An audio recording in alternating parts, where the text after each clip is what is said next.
Thank you very much, ladies and gentlemen. Thank you very much for the invitation. Yes, cradle to cradle, a new way of thinking. We need a paradigm change. Okay? We are all working cradle to grave. This is how industry works. Cradle to cradle, I think, is a solution for the future. How we, from industry, have to deal with materials. We are working towards a cycle economy. The biggest problem we are facing is our raw materials are running out. So what can we do to maintain the quality of raw materials for many lives to come? So we don't like to talk about recycling. It's about the quality aspect. We have to define a new quality dimension in our products. And I have only 20 minutes to really explain to you the whole cradle-to-cradle concept. So I try to make it rather fast, but in the afternoon I will be on several panels, so I think there might be some options to do that. Well, basically, where are we? And cradle-to-cradle was originally developed by an architect, American architect, William McDonough, and a German chemist, Michael Braungart. And I personally was the first one who implemented it in a product in industry, in the textile industry, in 1993. And Michael Braungart, he's a really famous character. He was the head of the chemical division of Greenpeace. And he realized in 1987 it's the wrong path of Greenpeace of always accusing industry of doing the things the wrong way. We have to support industry. And he founded EPA, a scientific institute based in Hamburg. And the name EPA comes from the American authority EPA, Environmental Protection Agency, and EPEA is Environmental Protection Encouragement Agency. Okay, so we have to encourage, we have to support industry. So what are we doing? We are scientists in Hamburg. We have biologists, chemists, environmental engineers. We have physicists. We have a very international team. We have scientists from China, from South Africa, India, Israel, Canada, France, Belgium, Netherlands, and German-speaking countries. And I joined EPA in 2005 as CEO from a business perspective because, well, the science was there, but what was missing was the understanding that there was some kind of misunderstanding from industry, from business, about what are they doing. So really trying to give a face to the science. And we came up with that concept of cradle-to-cradle, really positioning cradle-to-cradle as a very innovative aspect for industry. In 2006, the film from Al Gore was presented, and in the Netherlands, the Dutch people got, I usually say, the midlife crisis, because their country was not on the map anymore. And there was a really coincidence that the Dutch TV team, the film team, they made a movie about cradle to cradle, waste equals food. And they showed it on TV in Netherlands, and the Dutch people saw this is a solution. This is the way we want to go. And we want to do this as a country, as an entire country. At that time, we were about 20 from EPA, and we said, well, how can we manage to do this? This is a giant task. So we said we have two elements that we have to pursue. One is that cradle-to-cradle is being understood in the concept, what it means. And the second one is we need examples. We need examples within industry to show what the difference is. Okay? And this is what we were doing. So what was the positioning of the core competences that we are doing? We're doing material assessments. We're doing material alternative research. Okay, for substances which are not okay in a cycle. We are focused on industrial material streams. That's quite complex because material streams do not stop at a specific industry. That means we have to try to get a focus on all industries. Then we are trying to develop a network management because it's not only one specific industry, it's trying to develop a management network among different industries. And, of course, the supply chain management, which is quite difficult because industries, businesses, do hesitate to share information.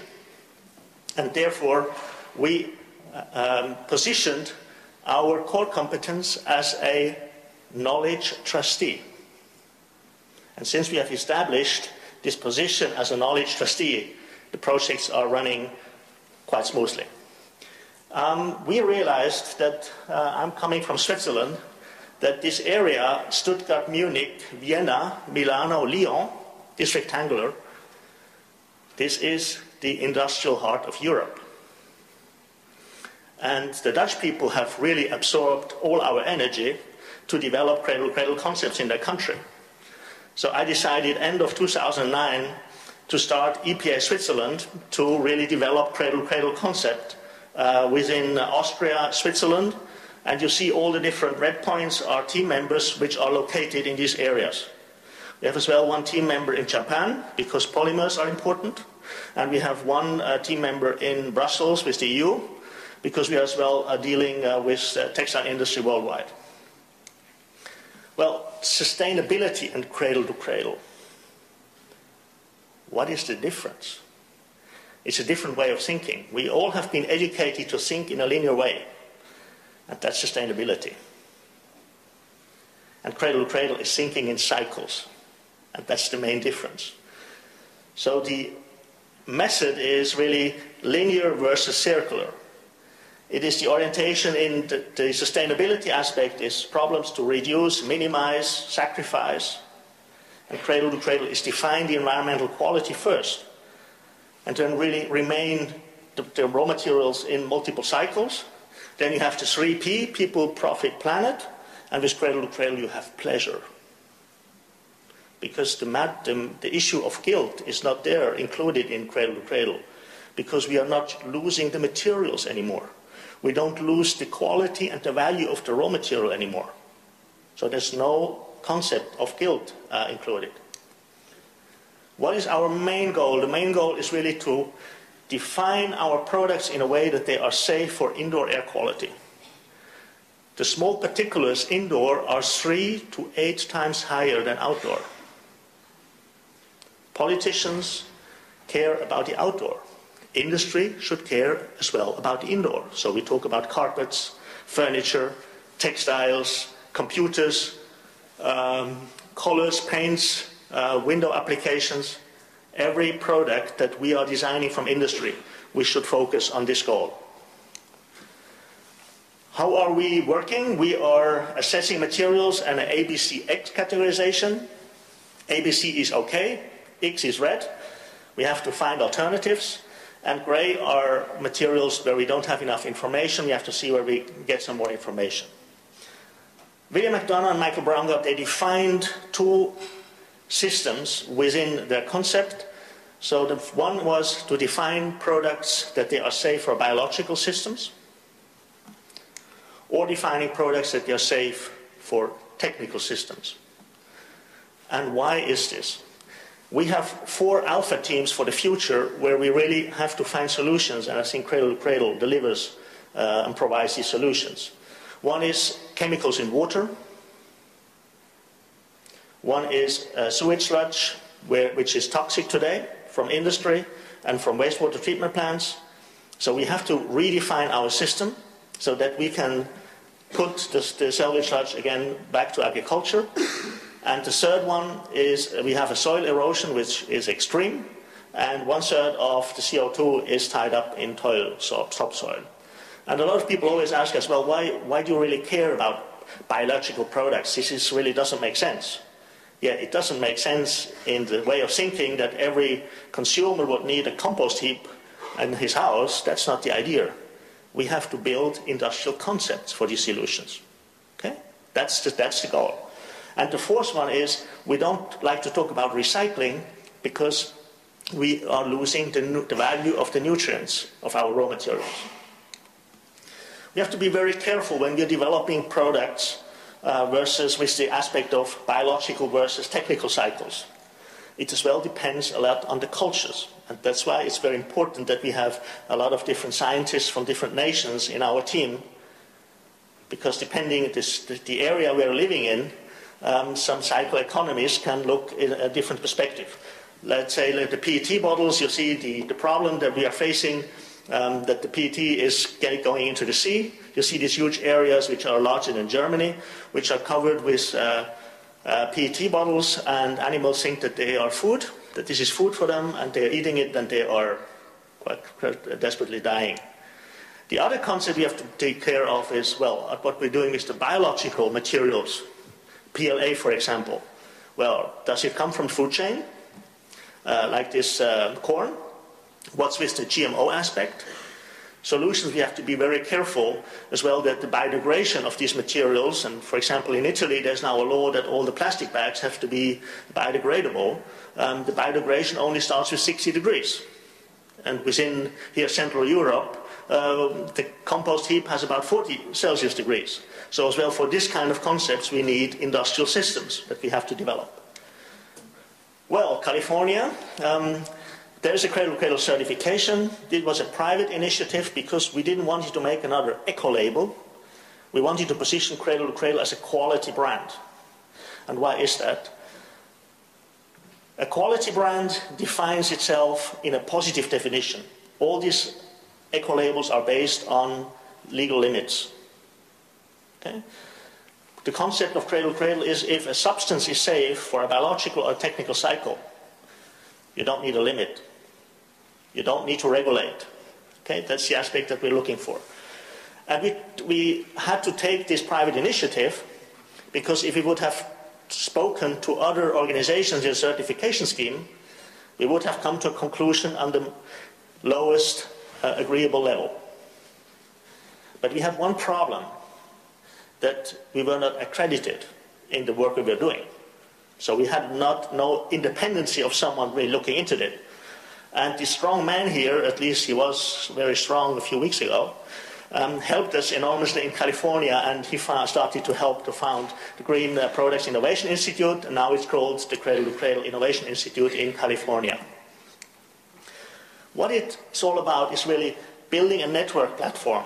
Okay, with this certification scheme, it started 6 years ago. We have already covered 80 industries. We are now working on the electronic industry. We don't know whether this will be working, because we are really trying to look for a quality brand which covers all industries, all products.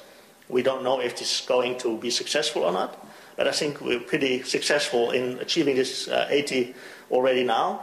Philips, for example, it's the one example we're working on for electronic industries.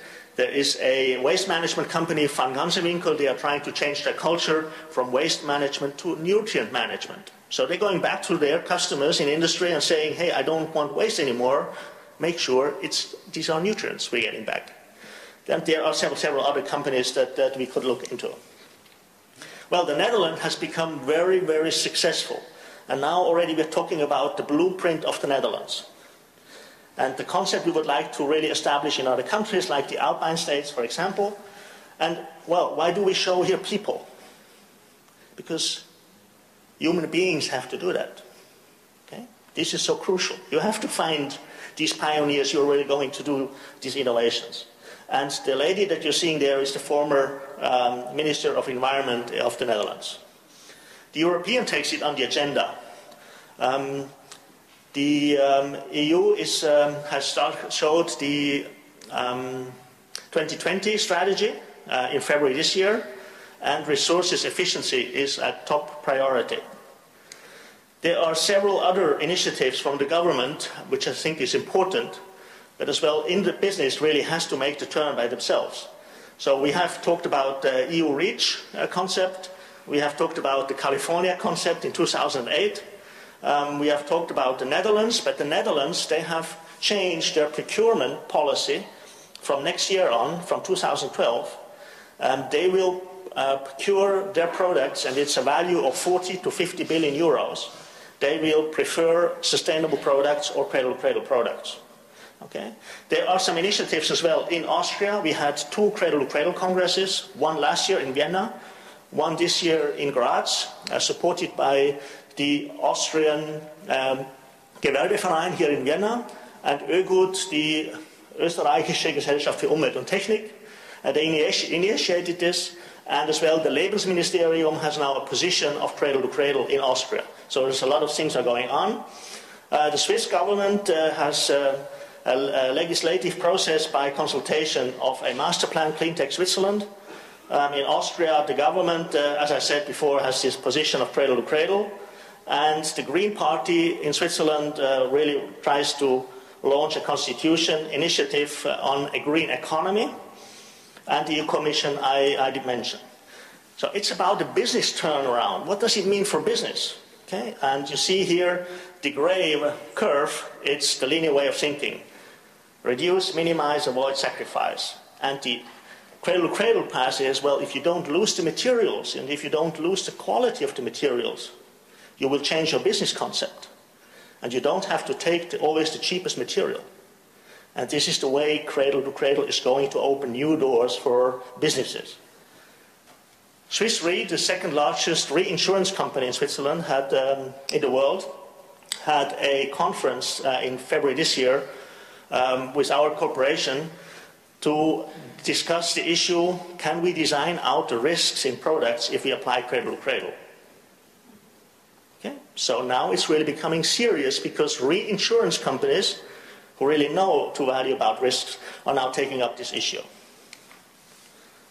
What it's all about is case studies. So I would like to go quickly through a few case studies. So one is a textile innovation from Switzerland, a towel and bathrobes. Well, how do we measure this? These are YOC analyses. You see that you have the toy example where you see that there are a lot of toxic materials, and you see the chemistry of the textile, which is quite more complex chemistry involved because you have it from agriculture. It's cotton-based, and you have a lot of dyestuffs. And you see that you don't see any result there. And how do we show the difference? The difference we don't compare with other products. We have on the left-hand side, we have the example of the textile. On the right-hand side, we have the calibration test for the laboratory equipment. So this is the difference. It's a new dimension of quality that we are achieving. Okay, and this is where we have to go to. The products of cradle to cradle, this is an observation from consumers in Switzerland. You see that cradle to cradle is not more expensive than other products. And from the quality aspect, which was not developed for environmental reasons, it took second place. So the quality in the performance does not have to diminish. It's about innovation. Here, quickly, a few examples. This is the idea, can we develop elastomers, materials, stretch materials, which are safe for biological systems? It's a company in Austria, or a company in Switzerland, eyeglass, eyewear. They have 70% of waste. These are high-tech polymers. The question is, can we define these polymers in a different way that we can keep them in a cycle and that we don't lose the quality? And this industry is very much linked to the consumer because this business is being done over opticians. They have very good contact to the consumers because they have the recipe of the consumer and the consumer goes back to them regularly. So they can really build the cycle very successfully. Building industry, that's the second largest industry. An example in the Netherlands, the building industry is not working in cycles. The problem we are facing is they are building materials which remain for 40 or 100 years. And here we have shown with an example in the Netherlands, in Maastricht, with Moza, tiles. And 98% of their product line is now certified, and now we're going to the next step. They are proven that they can recycle the products and the quality remain the same. And now the next step comes that we are trying to innovate a new adhesive where we can, after 20 or 25 years, deactivate the adhesive and take away the tiles from the wall or from the floor. Paper industry, okay? Toilet paper, a fantastic project because we are not sure whether this will be feasible because the raw material comes from waste paper, which from our perspective is toxic. We have some huge issues now in the carbon paper industry, migration of chemicals to food. Okay? What we have done is we have washed out the wrong chemicals from our perspective, developed cradle-to-cradle chemistry, the quality of the toilet paper increased enormously, and this industry has 25% of waste. They've always had the need to pay for the waste to dissolve it. Now they can sell it. they can sell it to other industries. This is now going into the carbon industry. And this company is really making a lot of money, which is a big surprise to us that this was possible. An example we developed last year in Switzerland is an office seating chair. It's the concept of raw materials. You have the inputs. They are defined according to cradle to cradle. This company owns as well their own plastic company. So far, it was not possible to really keep the quality of the raw material in one cycle, but they were really able to manage this within the team to do that. What are they doing? With every chair they're sending out now, they're including an RFID chip, a computer chip where they include the information of raw materials, what quality of raw materials there is in there. And they know after 5 to 10 years the chair is coming back because the industry is highly competitive. Once you want to sell a new chair, you have to take an old one back. Okay, so the take-back system is in place. But they knew exactly already now that when these raw materials value they're getting back and they are able to maintain the quality, that the value of raw material was 2010 35 Swiss francs. How much will that be in 5 to 10 years? Quickly, one last example in the textile industry from Vienna, from Backhausen. This is a flame retardant interior fabric made out of polyester flame retardant. And this is a very successful concept that we would like to develop throughout Europe and as well closing the loop. This company is guaranteeing a take-back concept for the future for their customers. And the last, the textile chemical industry. There has a project started last fall with Tanatex, which originates originally from Bayer and Lanxess. The concept here is to develop a cradle-to-cradle solution, a system solution for entire textile processes. We started the project last fall, and in the Swiss Re event in February, the marketing representative said, our R&D department is now working entirely different than before. They got the message. They're looking at materials in a different way, and we're going to be very, very innovative in the future and going to launch some very innovative products in the near future. And I would like to conclude with innovations and leaderships are the only survival strategies. Thank you very much for your attention.